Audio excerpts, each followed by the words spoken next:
Even the hypest beats. It all started with, do you got my size and need? It's just front page shoes. Yeah, it's just front page shoes. Yeah, welcome to front page shoes.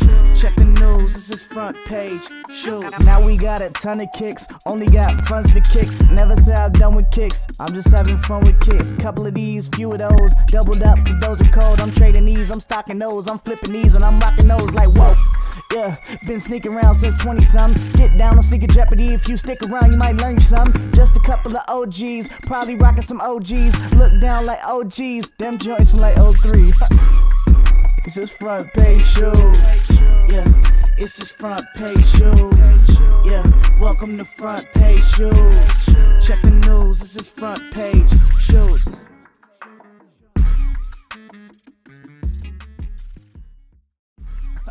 It's just front page shoes. They checking in cause this is front page news. To every sneakerhead, even the hypest beats. It all started with, do you got my size and need? It's just front page shoes.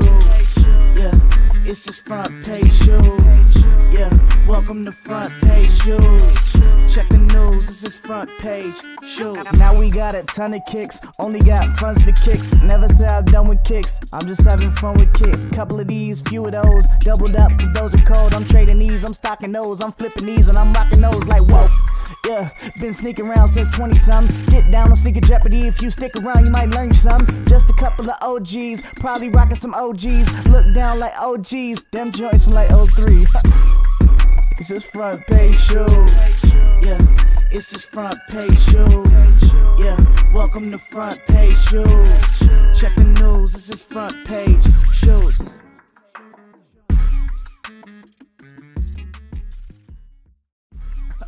It's just front page shoes. They checking in cause this is front page news. To every sneakerhead, even the hypest beats. It all started with, do you got my size and need? It's just front page shoes. Yeah, it's just front page shoes. Yeah, welcome to front page shoes. Check the news, this is front page shoes. Now we got a ton of kicks, only got funds for kicks. Never say I'm done with kicks, I'm just having fun with kicks. Couple of these, few of those, doubled up cause those are cold. I'm trading these, I'm stocking those, I'm flipping these and I'm rocking those like whoa. Yeah, been sneaking around since 20-some. Get down on Sneaker Jeopardy. If you stick around, you might learn you some. Just a couple of OGs, probably rocking some OGs. Look down like OGs, them joints from like 03. It's just front page shoes. Yeah, it's just front page shoes. Yeah, welcome to front page shoes. Check the news, this is front page shoes.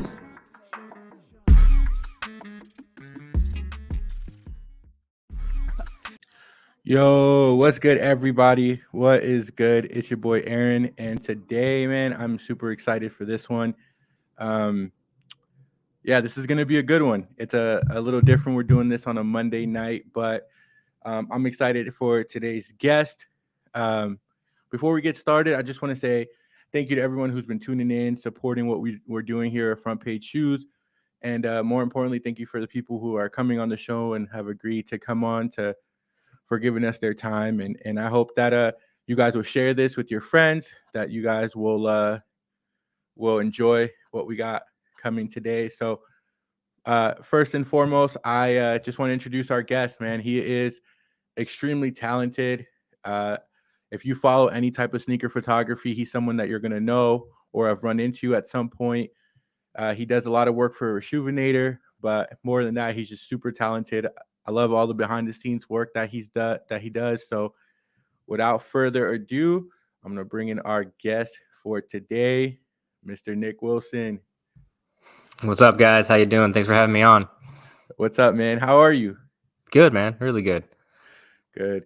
Awesome, man. So before we get started, I just want to ask you to introduce yourself. Like, tell us a little bit about you, just kind of your background and how you ended up on this like crazy world of sneaker photography.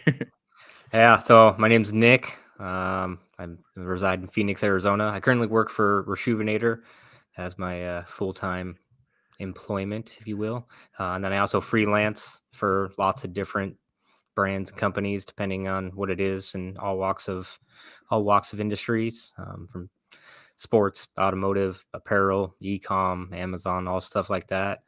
And I take pictures mostly of dirty shoes and then clean shoes to show how good the product works for Reshoevn8r. So a little kind of history. COVID happened, stuck at home. I was shooting sports before as my main Oh, main wow. source of income, sports and automotive.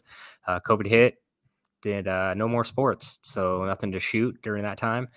Stuck at home, and I was like, I've got stuff to shoot here, shoes and whatever else. When I was downtime for when I didn't have clients, started shooting my collection and stuff that I was picking up and just having around the house. And then fast forward, let's see, that was 2020, end of 2021. So about 2 years or so goes by. Reshoevn8r was looking for a full-time photographer to take over all their roles because Miguel was their current photographer is moving up into the videographer role. So going from photo to video side. So they needed someone to fill that position. They hit me up on Instagram. We talked. Bingo, bango, double rainbow. Next thing you know, we're year plus deep working for Reshoevn8r, shooting up some dirty shoes all day. That's dope. That's dope. All right, bro. Before we get into that, we're gonna do a quick segment called Quick Hits. Let's do it. All right. So these are quick hits or just quick questions, just random. So the first one that I got for you is, what has been your favorite shoe purchase in the last 6 months? ALD 991s. Ooh, that's a good one. Dude, it's the most comfortable shoe. I can't stop wearing it. I have to stop. I wear it all the time. I put it on and I forget I'm wearing it. That's how good I like that shoe. That's a good one. That's a good one. Super comfy. Let me think. My favorite, I wrote the questions and I didn't even think of my answer. So I think my favorite shoe purchase has been the Yeezy 350 Moonrock. I just picked those up recently, but Nice. I've always wanted some of the older Yeezys and the 350s, and so a friend gave me a really good deal, so I was able to pick those up. So Just did a that's shoot me. with those like 3 weeks ago. So Nice. All right, next up, this is on the photography side of things. Sony or Canon? I own both and I shoot on both. So come at me, Sony boys. Come at me, Canon boys. I got a Sony A7R4A and a Canon R6. So I play both. Switch That's hitter, really bro. cool. That's really cool because often, like you said, like Sony boys, Canon boys, there's usually one or the other, right? Like usually people are really big Sony guys or really big Canon guys, and they kind of. What made you want to stick with both? Like, how do you choose which one you're going to go with? All right. So when I first started out, I started shooting on Canon originally. Okay. This is like when the 5D was like the first, like not the Mark IV, just like the 5D and then the 5D Mark II. So I started shooting on Canon 5D, 7D, 5D Mark II, 7, whatever, et cetera, et cetera. And then I was on Canon for a while. And then when Sony started coming out with their mirrorless stuff, the Ace, okay, well, so then hang on, let me go back. Sorry. Then I switched from Canon full frame to Sony DSLR crop sensor A77 Mark II upgrade from there. And then from there, I went from Sony's DSLR, not mirrorless. We're talking old, big, regular cameras, going from the A7 Mark II to Sony's new full frame DSLR, which was like revolutionary back in however long ago it was, 20 years ago now, the A90. Then I had the A99 Mark II, which was their badass sports body, and that's what I was shooting a lot of sports and stuff with. And then Sony dropped their one of their first mirrorless bodies, like the A6000, A6300. I don't think the A6500 was even around, and then like the original A7. So I bought one of those as like a backup body, and then I didn't like it. Like it was so weird coming from big full DSLR cameras into like this little tiny mirrorless thing. And I was weirded out about it. I don't know. I was weird. I didn't really like it originally. So I ended up selling all my whole Sony kit off, and I swapped over to, believe it or not, Olympus, and I got sponsored by Olympus, and I was working with Olympus on the OMD EM1 Mark I and Mark II, and going forward with their pro body, the Olympus OMD EM1X at the time, which this was like 2015, 2016. So I started shooting on the Olympus OMD EM1X, which was a micro 4/3 mirrorless body. But I really liked it because their 300 millimeter equivalent full frame lens was like this big. I don't know if you can see this, Wow. but this is like That's 10 huge. Yeah. inches. Yeah. So I mean, like like what my old Sony 70 to 200 lens, I could shoot 300 to 450 millimeters or 480, or all the way up to 600 millimeters with a teleconverter at like f5.6, f6.3, and it weighed nothing. So when you're carrying around a sports body, you got two of them on with big old lenses, and you're chasing around bike racers around a triathlon course for 12 hours a day, you feel the difference in the weight in your kit. When your kit's 35 pounds or your kit's 12 pounds, it makes a huge difference. So anyway, so then I switched to Olympus, and then I was shot on Olympus for a long time. And then I started getting real heavy into product photography, and I just needed a little bit more bit depth and a little bit more this and a little bit more that. So then I switched back to Canon, and that's when I picked up the Canon R6. And then I shot on the Canon R6 until I got hired at Reshoevn8r. Reshoevn8r is all Sony bodies, so they gave me an A7R4A to shoot on there. And then when I'm not shooting there, I shoot back on my Canon R6. So in my bag, I've got both. That's awesome. I started off with Sony A99 as well. Nice. And full frame boys, let's go. Nobody knows. It's so crazy because I say that people are like A90, what the heck is that A mount? You had A mount glass?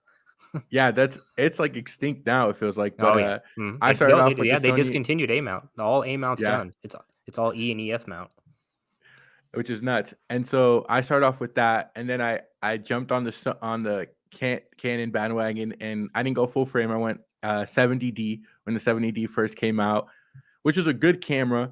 But then I did the jump kind of in that time frame when everyone was jumping, like 2015, 2016, when like Sony came out with the A7 II, and everyone was calling it like the 5D Mark III killer, and and so that was that big beef, So then I switched over to the A7 II, and then have just been riding with Sony ever since. And I'm more of a hobbyist, I do it to take pictures of shoes, and I did some portrait work, but so I have like an A7 III and an A7R III right now, and personally I'm like, I would upgrade, but I don't really have a need to, those cameras. Right. I feel like Sony releases a camera every 3 to 4 weeks, and so the cameras never really age, So I don't know.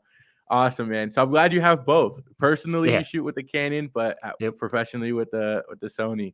Well, they're both, I mean, quote unquote professionally, if you will. Yeah. I hate the term, and I don't like the word. I pay my bills with both cameras, so nice. And I don't have a preference over either one of them, honestly. I'm more. At this point in time, I would say the ergonomics of the Sony is more, I can more blindly use Sony's ergonomics than I can the Canon ergonomics. And it might just because I shoot so much more at the office than I do outside of the office. Because outside of the office, you're like, I did this for 10 hours today. I'm kind of tired. I don't want to do this again right now. Absolutely. All right. Kind of keeping on the same. If you had to keep one lens on your camera for the rest of your life, which lens would it be? I only own one lens, believe it or not, for both camera bodies. I only own for the last, since 2019, I've only owned the 24-105 for both bodies. I have the 24-105 f4 on the Canon and the Sony both. So that's like as versatile as you need, right? 24, you can go as wide as you want, and 105, you can go as deep as you want. For me, and on both bodies, you can hit crop. You can hit crop mode, so you can go all the way from 105 to 150 almost. So you crop in on it a little bit, but 24-105 is the only lens that I own on both camera bodies. All right, for me, probably the 24-70.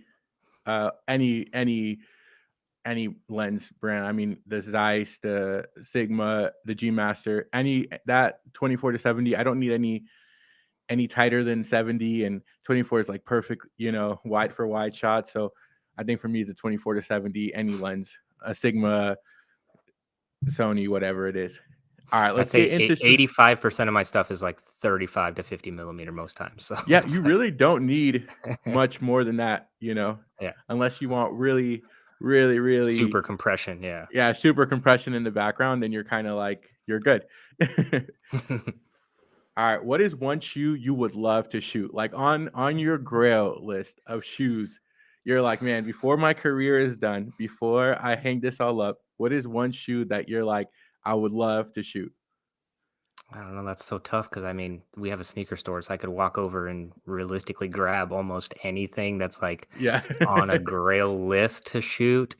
Um, I don't know. I don't know. I don't really have one. Like, cause Yeah. I, I don't know. I'm around. So I mean, those signed Michael Jordan 1985 Player Edition Yeah. autographed from 1988. I don't know what can top that. I mean, they're a Yeah. dead stock 1985 Jordan 1 Chicago autographed by Jordan in 1988. They're worth That's crazy. 500 something $1,000. Like I don't know how to top that one. I don't know. Maybe Brian wants That's to send me something. That's a tough one to I don't know how to get better than that. I really don't know. Yeah. If Michael Jordan handed me his shoe and was like, "Here you go," I'd be like, "Oh, all right. Well, that could top that one." So Yeah. That's a hard shoe to beat, especially autographed by Michael Jordan. That's a yeah. tough one to beat. For me, it would have to be the London SB Dunks. And I feel like they're just unicorns. Like they're not like you don't really see them often. I feel like you hear people talk about the Paris SB Dunks and Just shot those a like 3 weeks ago. yeah, those are like common. You know, if you know someone with money, they probably have the the Paris Dunks. But I'll just pull up a quick picture of these are actually like my favorite in the set. Oh, nice. That city pack. Yep. And I feel like they're much more like exclusive, you know. Again, like you don't really see them ever, but Don't they here's the have? city pack. Yep. Yeah. Don't they have the gray SBs? Didn't I see a leak of a kind of a similar all gray SB coming out later this year? Yeah, they have something similar. I actually think I think it's got swip swap though. I think the toe box and the eyelets are the darks where the light suede, and then the other parts the darker gray suede. But same yeah, thing with like the light gray on the outsole too. I was looking at those up the other day. Yeah, we just had a definitely. pair of those Pairs come through thrashed. Vic restored them, cleaned them up. It was crazy. Like that guy That's bought them for nuts. so cheap. They're just. I mean, they were. I posted that. I think I posted the befores on my Instagram, and then like as you swipe through, it goes to the afters. But I mean, it was like crazy. They were just like. I mean, I liked it. I mean, I'm like all for Yeah. wear your shoes, but like yeah, seeing a pair of Paris SB Dunks come through that were just like beat. I was just like, beat. dude, high five to this guy. Hell yeah. Like, let's go. I'm about it. Wear your shoes. Dude, I'm all about it, and then I'm also of like a little hesitancy. I'm like, dang, you know, because it's not a shoe that's like easily replaced, right? Like it's not a shoe that you can just be like, you know what, if I mess this one up, I'll just buy another one. And so shout out to him, man, because that's super brave. Yeah. I would hesitate. I would wear them, but it would be like very casually, like to a birthday party or like the movies Oh, where I'm dude, not gonna be let me doing too much see. in them. I'm gonna find it. I'll send it to you real quick, dude. Because like, yeah, he worked these things. Oh man. Let me get to my Yeah, shout out to him. Of the four, I think, and this is maybe a hot take alert, but I think of the city pack that came out, I think the London SBs are the best ones. Then I like the NYC pigeons over the Paris dunks. And yeah, I'd say then that. the Paris are third. I like that gray tone. I feel like the London and pigeons are a little easier to wear, like that gray and orange. And then that pigeon release was kind of like the start of this like crazy sneaker culture that we know, right? Like it's just people camping and you know. Anyways, I feel like a lot of people like the Parises, but for me, it's a. All right, let me pull Yeah. this up. Yeah, look at these things, dude. On the video, it's crazy because like when Vic was cleaning them, look at those things, trashed. Oh my gosh. Look at worn, dude. Like straight worn, right? And the video is Oh funny my because gosh. he like was like cleaning them off and like hit him with the air hose and like just dirt and dust and crap right there. Look at that, just Sheesh. everywhere. But yeah, he And then, like- cleaned them up. They look brand new again. Dude, the confidence too to just like touch this. I know a lot of people, maybe a lot of newer guys getting into restorations that wouldn't touch these. Like Oh they yeah. would be just too scared to mess them up and have to figure it out. But like just having the confidence in your product and your ability to touch these and say, look, I'm gonna get these back as best as I can. Yeah, Vic's the That's go, nuts. dude. It's so crazy. Like he just, no matter what it is, Sheesh. we just did that project I just shared yesterday. Mr. Unloved Ones posted today too on the those 85 restos that he Oh did. yeah. Dude, those things were like he got them on eBay. I mean, they were trash, and he's just like, "Yeah, no problem. We're just gonna cut every single panel off. We're gonna keep all the original leather panels, keep them all as original as possible, and we'll rebuild the entire inner of the shoe and sole swap them and stitch it all back together and put it all back on." And I'm just like, "Okay, yeah, you do that. Go. I'll watch. That's dope as hell." That's nuts, man. This is just the results, the final. This is crazy. Yeah, to And so go you're from the watching begin. this. Yeah, yeah, and we're sitting there with him when he does these. Miguel's filming, and I'm there shooting the pics. So it's like you get to watch the shoe go from like that's what it when it comes into us, we take pictures of it so that way, like especially a shoe like this. I mean, go back one. Yeah. Look at that. Go back two real quick. Look at the heel. Look at the heel on the right. Go back one more. Oh, Go back one slide. Like look at the heel. You can see this from right like here. yep, dude. Just Oof. that's how you know she was worn. You know what I mean? Yeah. If it looks like that, that dude's straight up just driving around in those things. Sheesh. But yeah, that comes in, That- shoot those pics, and then we go to Vic. Vic's studio is right next to mine. The video, like photo studios here, video studios right there, but they're right next to each other. And then yeah, just watching him do his thing. It's pretty like I had when I started Reshoevenators, like I had like an affinity for like customs and like restorations and stuff like that, and like being like, oh, that's something I can't do. So it's really cool to me. And then like I've watched Vic customize, make, clean, restore, I don't know, 100+ pairs of shoes. And every single time I'm still like just mind blown at the sheer talent that dude exudes, just being able to say, this is what we're going to do. And this is what my idea I have. And I'm just going to make it happen. Dang. It's crazy. That's dope. That's dope. And then one last quick hit before we kind of move on to the more talking is what's a shoe more people need to be talking about? Obviously you get to shoot and you have a sneaker store right next door. But what's a shoe that you've seen and you're like, man, that's a really good shoe, and it just seems like it's skating under the radar?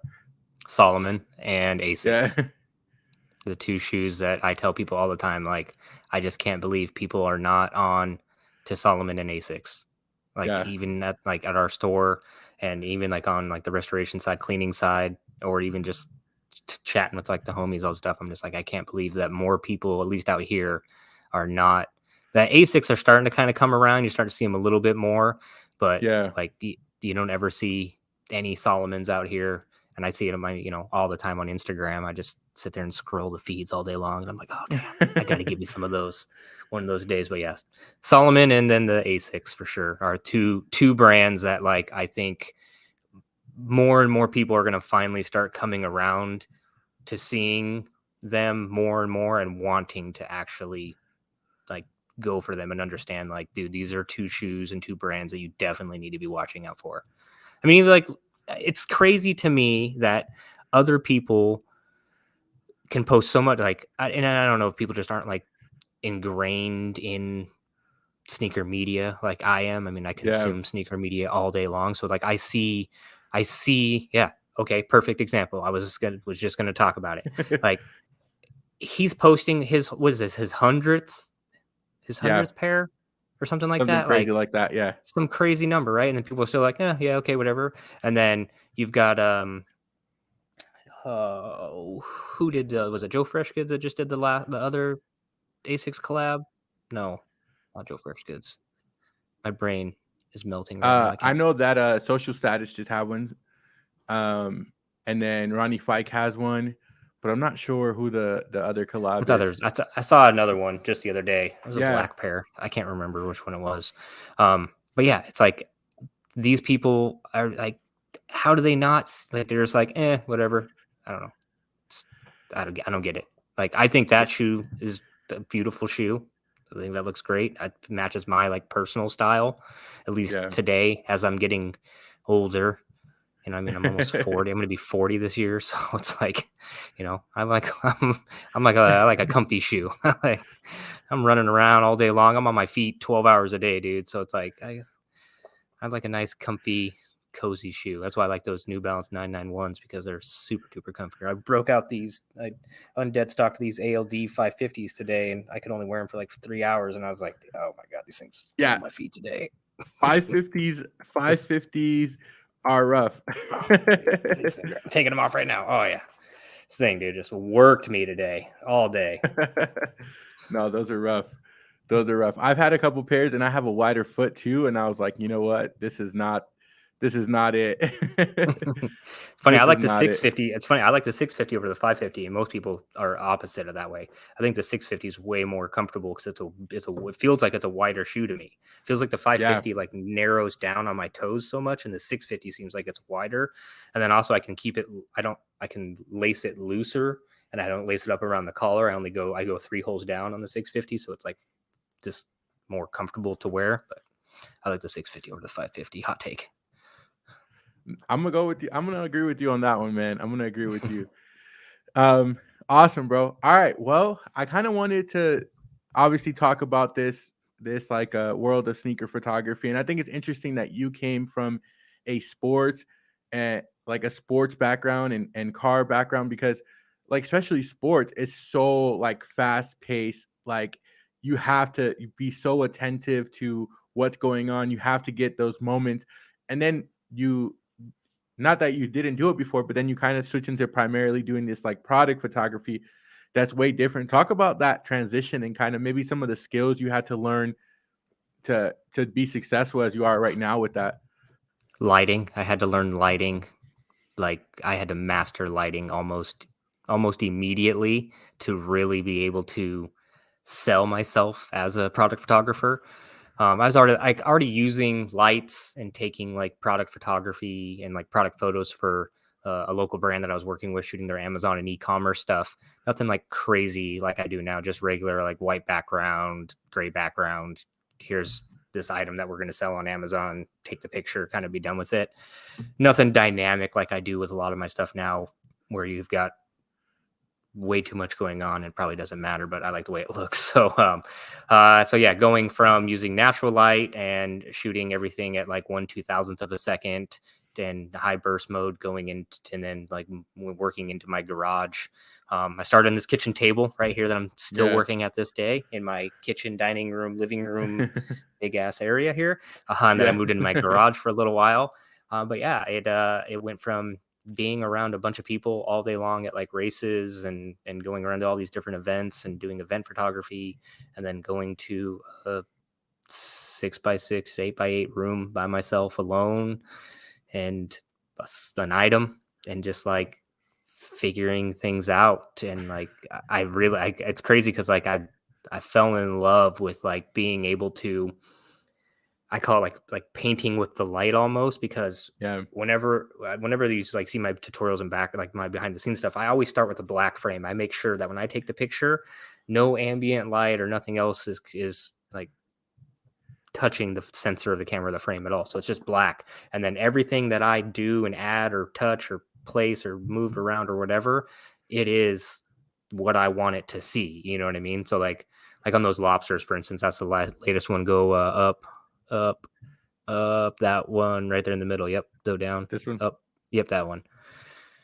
Oh, you got to log in, dog. You even logged in on Instagram online? Sheesh. Yeah, you logged in. I know. I got to get logged in. Oh, there you go. I think it's going to let me. Let's see. What's up, everybody? Today, I'm going to take you through this shoe shot. Dork. This with a total of 4. Yeah, so like this one will go through the same thing. So you'll see like the first shot will show you like no lights on, so it's completely black, which like most people, like, you know, when they're taking their images and they're not using strobe photography or lights or whatever, like LEDs, they're using what light they have available to them, and they're like, all right, so this is how it's going to look because this is what it looks like. And I like to say, I don't want it to look like anything that like I see with my eyes. I want it to see what my eyes would see it as. So kind of like clean. I think what you do that is so dope is like, I feel like you you utilize like these techniques that I feel like sometimes are lost, you know, and I appreciate the more like crisp, like detailed shots that, like for example, you're shooting at f8. You know, there's a lot of photographers that won't go above like a 2.8, right? Because they like that bokeh and stuff, but then you miss you get some parts of the shoes that are blurred because of the, you know, just the way that the depth of field works. But one of the things I appreciate about the work that you do is that you do use all these lights and that you show like even if it seems insignificant to someone, that just like the way it lights up the front of the shoe or the back of the shoe like really does make a difference. And I think even in one of the videos you acknowledge like, so a lot of people are like, well, why don't you just use like the one light setup from like overhead, right? And sure, that creates like a kind of cinematic, like moody picture, but that's not always like telling or showing the fullness of the product, right? And especially something like shoes, like I feel like sometimes I just want to see the shoe. Like I don't want to see this like cinematic picture that doesn't show me what the shoe looks like, right? And so I think that I mean, and maybe you, because you are in this field, is that something that you feel is becoming like a lost art with some people? Like, do you feel people are focusing too much on kind of this aesthetic as opposed to like the technicalities of photography? They both have their place 100%. Yeah. I would say that. Like I see there's a time and a place for everything. You know what I mean? I shoot anywhere between f8 to f13, and on my like social media posts, I'm going to post the single shot, but I'll share a shot with you here in just a second. I'm downloading it right now. Yeah. But like when I shoot like these images, for instance, I'm going to send it to you here in a second. It's downloading. My computer is going extremely slow. I think, but like these are focus stacked shots. So really it's like, even at f13, you know what I mean? Because I'm shooting at 50 millimeter and the shoe is so close to you to fill the frame. Yeah. It's still super duper. How do I think you might be able to share if you hit that present. Yeah, here we go. Share screen. I don't know if we'll be able to see it here or not. Let me see if you guys can see this. Can you see that? No? I haven't seen it yet. It's supposed to pop up like to add to screen or whatever. Go window. Here we go. There, can you see that? Is. So like that's a project that we're working on right now. Those are my Union Pistachio Dunk Lows. Shout out Union. But like, so this is shot at 50 millimeter, right? And then to fill the frame, this isn't cropped in. This is full res.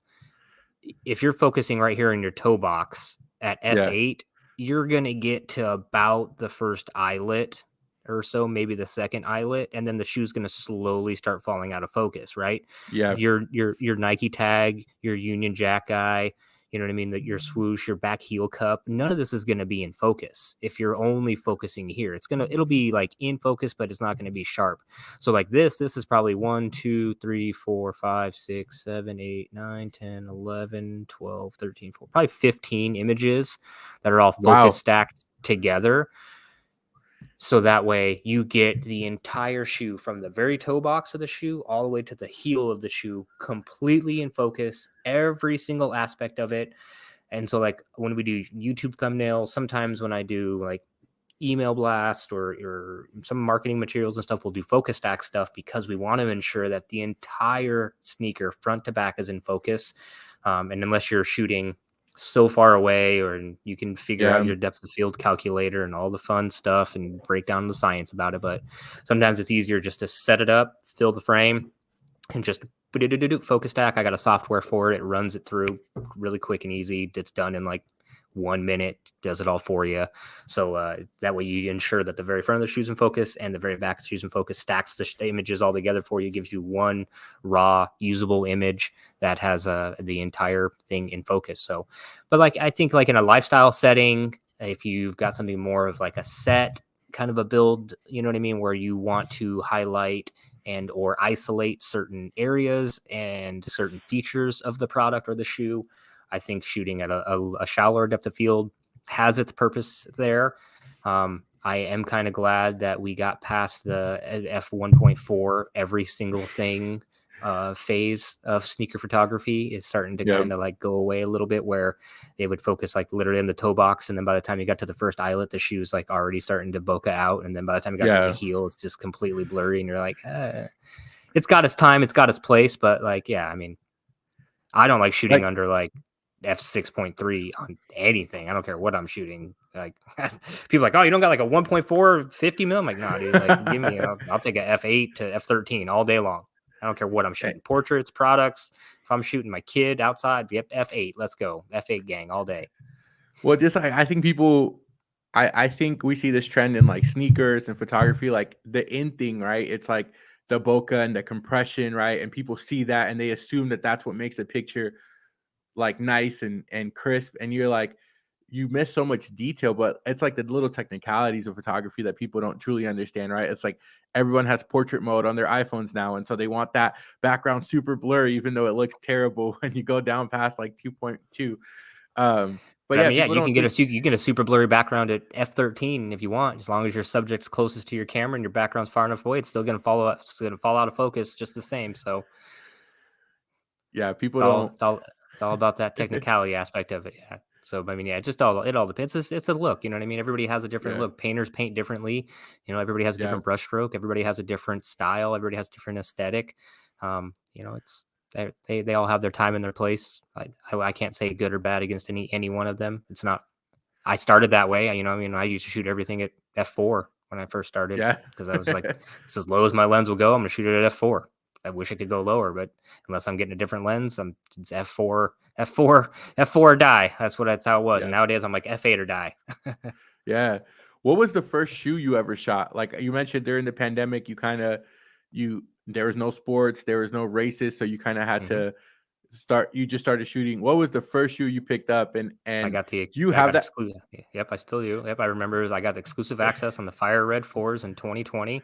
I got them. I shot them. StockX hit me up. StockX used the photos that I shot Wow. of the Fire Red 4s. I shot them out back on the loading dock of the little industrial complex right by my house here. Yep, and I posted those up, and then from there, that was like during the pandemic time, and then after that it was just like that, and then now I still have them. Those ones I customized. I aged them, beat them up, made them look like they're old pairs. I still got them, love them, never gonna get rid of them. Dang, that's dope. Do you have that picture, by the way? Yeah, let me pull it up for you. Awesome. Because I want to see your progression, because obviously the more you do something and the more you're able to do something, the better you get, right? And I'm sure yeah. it was a great picture, There you but go. you probably look at it now and you're like, man, Here's the post. I just shared it because it was 11 weeks ago was the 2-year anniversary from when StockX shared it. Here's the link. It's easier for you to share it than it is for me. okay. Yes. So these are the images that I shot. I got exclusive access on the Fire Red 4s in 2020. Those are the pictures. I can't wait. Here we go. Go ahead and share it. Oh yeah, you'll see. They're not bad, but I mean, yep. There we are. Yep. Look at that. Oh yeah. Oh, there it is. That's the behind the scenes if you want to see it too. Let's see this. Let's see. Oh yeah, look at that. F4. F4, 1/250th of a second. Yep. Oh yeah, there we go. Yeah, look at that. Ooh, super cool on the stairs. Cool guy. Cool guy on the stairs. There it is, right out of camera on the background. Yep. So all right, so I got to ask you, if you were to reshoot this, what would you do differently?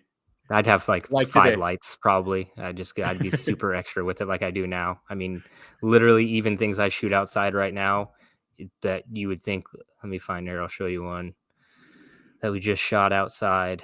And I'll ask you. I'm like looking at this like right side of the picture, and I'm like, oh, you definitely would have that lit up right now. Yeah, at least have a reflect. Yeah, so this is Reflection. it's completely shadow dark, right? So I have a light. The light is like right over here on this side of the frame, which is my camera's reverse, so it's like on this side of the frame, big key light, and it's just coming across, just like lightly gradiating across the front of the shoes. Yeah, now I definitely would have a kicker light over here on the right hand side, which to brighten up the dark side of the frame. I definitely would have a heel light over the top of the shoe, or something at least hitting the top of the wall to create more of a gradient on the wall to come over the top of the shoe. So that way it just adds a little bit more dimension to it. Let's see. Let me show you an outdoor shot, because most people wouldn't think. Okay, here you go. Even since we just were talking about these, here's another perfect example. I just shot these when I got these ones. Those are those 650s I was talking about. You can pull that one up real quick, and then I'll ask you a question. Okay. See what you think. Oh, let me get the. All right, here they are. Oof. All right, so that's just sitting in the floor of my studio, right? Crazy. So how do you natural light, right? Just big natural light coming over here on the left-hand side. Think coming and spilling across, right? No, that's 4 lights. If I shot that without the lights on, it'd be pitch black. Wouldn't even know. It's all studio lit. Yep. So there's a big light over here on the left-hand side of the frame, big, huge scrim shooting through with a big double diffused umbrella going all the way across from the backside of the shoe. There's another light on the right-hand side, super low power, filling in that shadows on the right-hand side. And then there's a big overhead kicker light kind of over the top and towards the back, facing forward, kind of backlighting the heel cups and the sock liners of the shoe. So yeah, that's 3 lights. Yeesh. 3 lights to light. And that's like a shot this on my lunch break, 15 minutes kind of a thing. But yeah, this is like if I had to pick a quote unquote aesthetic to shoot something, this is like my personal favorite look of a shoe. And then here's an outdoor shot. I'll send this one to you so you can take a look at that one. It's well, I got a question after I just shot these myself, so that's cool. Yeah, I saw your post. I saw your post yesterday, and it made me think of these. So that's in the studio right there, right? So that's you can see there's a light on the left-hand side because of the strip of the highlight in the heel. There's a strip on the right side for the right side. So there's 2 lights. And then there's an overhead light to light the overhead, and then there's a light. So there's outside. That's outside the back door of the studio right there on a piece of that's a concrete wall. So like that's 1, 2, 3. That's probably 4 lights on that shot right there. And then if you go to the next slide, I went outside. This one, I'm using the sun as my right-hand light to basically as my big key light. And then I have a light off to the left-hand side of the frame that's lighting where like the elephant print is on the left hand, like the outside rip right there. So like there's a light on that side that's lighting that. And then I have a light over top that's shining. That's my brightest light in the scene. You can tell because of the way the shadow is hitting right the underneath, right? So there's 2 lights plus the sun. So I'm using the sun as my key light, and then I'm using 2 other lights to add an extra little pop to it, so that way it doesn't look so flat. Because if you shot it that way, then what would happen is the wall, you know what I mean? And then this one here, this is, so go to the next one. Yeah. This I'm only using lighting outside. So even outside in the middle of the day, at whatever time, that's probably shot this like 3:00 in the afternoon. None of the sun isn't affecting my exposure at all whatsoever. It's completely black frame, no matter what you do. So this is a big light on the right-hand side of the frame that I'm using to mimic the sun, even though the sun's there, but the sun's too hard of a light source. I didn't want it that hard. I wanted softer light. And then, so that's that highlight on the heel. You can see the on the right-hand side, the small highlight. So that's a smaller, harder light source, but really close to it. So that way it's soft. And I've got a big light on the left-hand side because you can look at the heel highlight around the heel cup underneath the air, how wide that highlight area is. So that's your main light source on the right-hand side, that little guy. And then the bigger light source you can see there in the highlight is my secondary light source. And then I have another light that's kind of in front of the shoes and kind of like going over it and then also hitting the back wall. And that's the window into my studio back there. You can see that. But yeah, so that's 3 lights all put together to shoot something outside. Same thing with these that we just shot yesterday or 2 days ago, Friday. Check these ones out. That's so dope. I love that technical aspect of it because even like I think I've had, especially in portraiture, people are like, oh, it's gonna be nice and sunny outside, we should go and shoot. And then you're like, no, you don't get it. You're gonna have the shadows underneath your eyelids, you know, like it's not gonna look good. You're probably gonna be squinting your eyes. Like there's gonna be a lot that that you don't know. Here you go. Here, check these ones out. We shot these ones at probably like 12:30, 1 o'clock in the afternoon. I just sent these to you, and you're gonna be mind blown here. The same thing. Oh my gosh. So like that's a top down shot. That's just on the ground outside the studio as well. So like you look at the shadows and you think like, oh yeah, he's using the sun, right? No, it was so Yeah. cloudy and overcast the other day because it's been like kind of rainy here. That's all strobe lit to cast the shadows and everything on the ground, and then another fill light on the bottom backside, like on the bottom of the frame, like where the toe cap is on those Mars yards. There's another light that's Okay. pointing like upwards, like that way. You know what I mean? It's top down, so it's like lighting this way. And there's another light that's hard light source coming in across the frame to create the shadows and light the top of the box. So yeah, that's 2 lights outdoors. And if you go to the next frames and stuff, you'll see like you would think that it's just a normal outside light, normal outside portrait or outside product shot that you would take using natural light. But even outside, I'm like, no, I'm not going to use. I'm going to use strobe lights because I just don't like natural light. So you can see there, you can see that the highlight on that bottle. There's my big key light right there. Yep. And then you see that big highlight on the left-hand side where it says mink oil. That's my big soft light. Yep. All the way on the left-hand side, always mixing hard and soft light. It's like my favorite. That's my favorite look, hard and soft light. Hard light gives you that punchy colors. Soft light makes it nice and pretty. So yeah, the natural light, if you look up in the upper right-hand corner of that frame, right there. So that's that actual natural light that you can actually see, but look how dark the door in the wall is because I'm exposing for that area up there. So anything that's darker than that falls off completely black. So if I took this picture without the lights, all you would see would be that little bit of top light up there. And then the light that's hitting the wall to the left-hand side of the bricks, that's actually my key light that's lighting the shoes for the most part. Cause it's kind of far away, but it's so bright and the power is so high that it throws so much light. And I got a big, it's like a throw reflector on there. So it throws a lot of light forward. And then that lights the shoes this way, but then like your laces on your right-hand side of the shoe, and then the inside of the other Mars yard will be dark. So then I have a big light source on the left-hand side that lights the inside of that.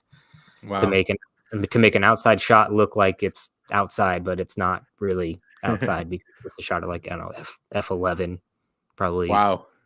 Probably like if I had to guess, I'd say this is F11 and probably ISO 100 and shutter speed probably somewhere in the 800 to 1,000 range to get the background dark. So that way the light, the sun isn't affecting it. So then all the strobes and stuff are all shot in high speed sync.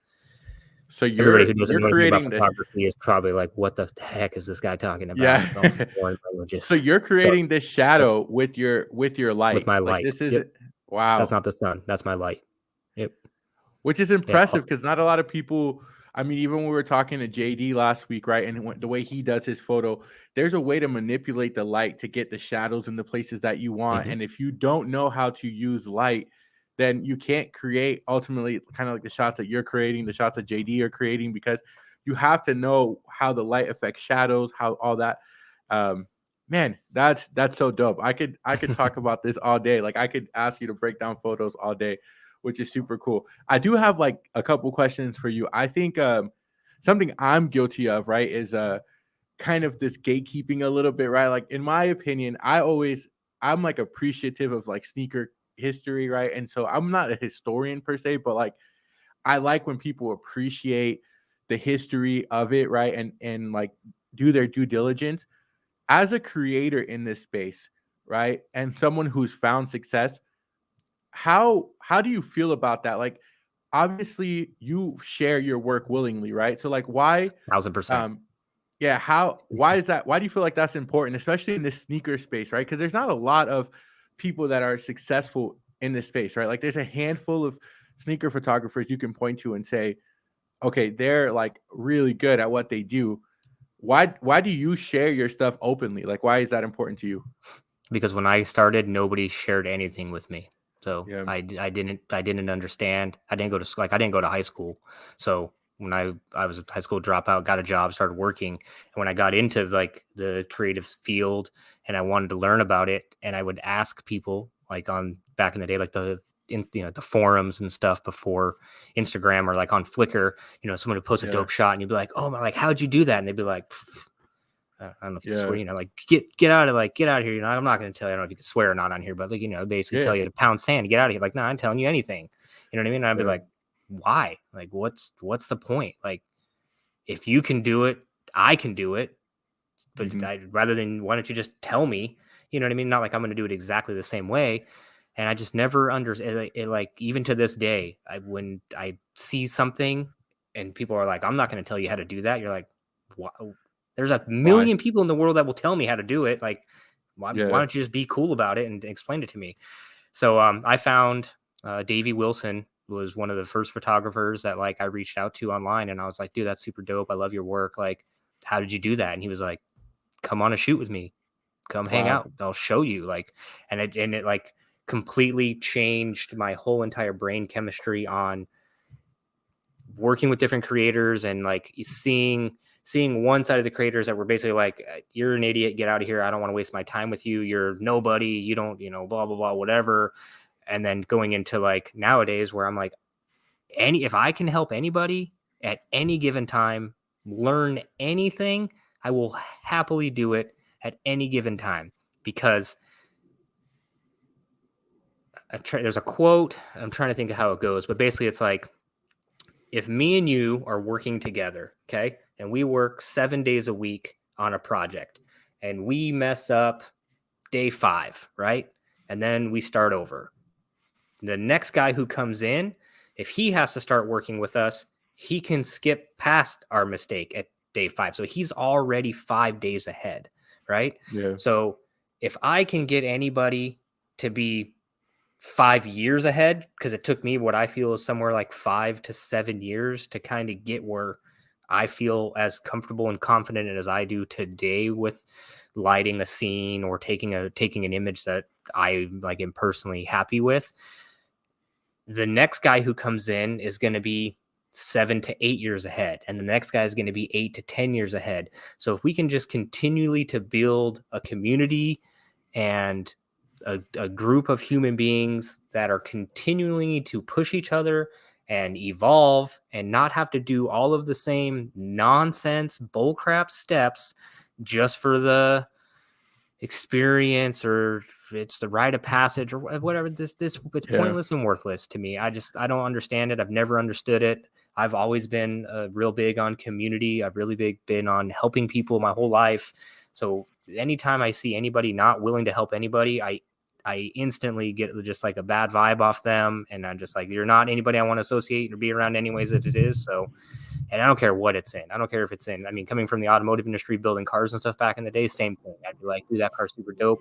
How'd you do that suspension setup? How'd you do this? I'm not telling you anything. Figure it out yourself. I spent my time figuring it out. You figure it out. I'm just like, okay, I guess I will. But like, why don't just like, instead of using a standard ball joint, we moved over to a Heim joint. And then with the Heim joint, we get more articulation. You know what I mean? So it's just like one of those things, no matter what industry you're in, there's no reason not to share information. I'm really big on information. I love learning. So if I can help anybody learn anything, I'm 100% about it in any aspect of life. I don't care what it is.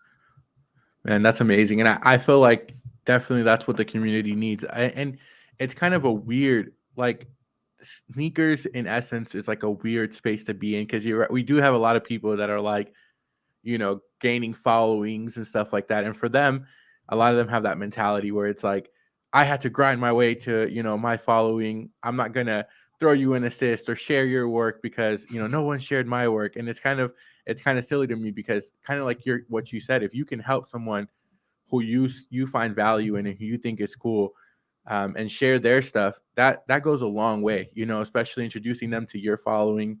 So I want to ask you this question. What advice would you give to someone entering this space? Like, whether it's creating sneaker content, whether it's doing sneaker photography, like what advice would you give them, maybe to be successful, but more importantly, just to have like joy in what they do? Because to be honest, maybe this is a selfish question for me, because sometimes I can take pictures and I can do stuff, but sometimes it's hard to like enjoy it, because you focus on, or I focus on like growth. through social media, which is like you have to follow trends and you have to do what other people are doing in order to be successful. But that doesn't necessarily bring me happiness, and so I have accepted that I may end up growing at a slower pace than other people. But like, what advice would you give to someone kind of entering the space? Don't do it unless you love it. I mean, that's the simplest thing, and as stupid as it sounds, like if you don't enjoy, if you're not doing this as your job, so if you're doing this as just your hobby, do it as a hobby and do it as a passion because it's something that you love to do. If you don't love doing it, you're never going to feel like rewarded. If you say I watched what Tyler did, and I know Arab Lincoln, he's out there and he's setting the shoe this way. I'm gonna go and do exactly what he's doing. Yeah, I'm gonna do exactly that. I'm gonna post the same exact thing. He's got 1 million followers. I'm gonna get 1 million followers. So I'm doing the same exact thing. Tell you what, dude, it does not work that way in the game of social media. In the last podcast I was on, I literally said the same exact thing.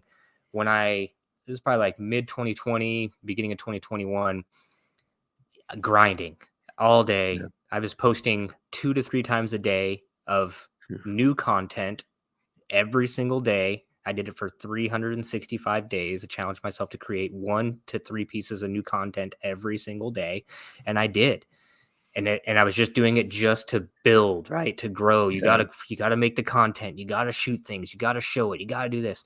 I got burnt out, dude. At the end of the year, I was like, I don't want to touch a camera. I don't want to go on the social media. I don't want to go on the internet. I want nothing to do with this right now. Like I was so just unhappy with it because I wasn't doing it when I started doing it. I did it for the love of it. And I was like creating a community and building these relationships, like the relationship I have with you now, like the relationship I have with Andy, JD, you know what I mean? These are all the homies now. And I have all these relationships because of social media and because of the internet and sharing the work.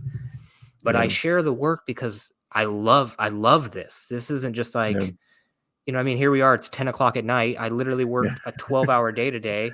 I got 12 hours more work to do tonight, probably. And then I got a huge shoot tomorrow morning at 7 o'clock in the morning. It's like, I love this. If I didn't love this, I wouldn't be doing this. So only do it if you love it. Don't do it because you think you're going to be Insta famous or, I'm going to get 1 million followers on TikTok. I do influencer marketing and everything else. All the numbers are bullcrap anyways. It doesn't matter. If you've got 1,000 followers and 1,000 people watch your stuff, you're more valuable than somebody with 10 million followers that only 500 people watch it. So do it because you love it. I think it would be the number one thing.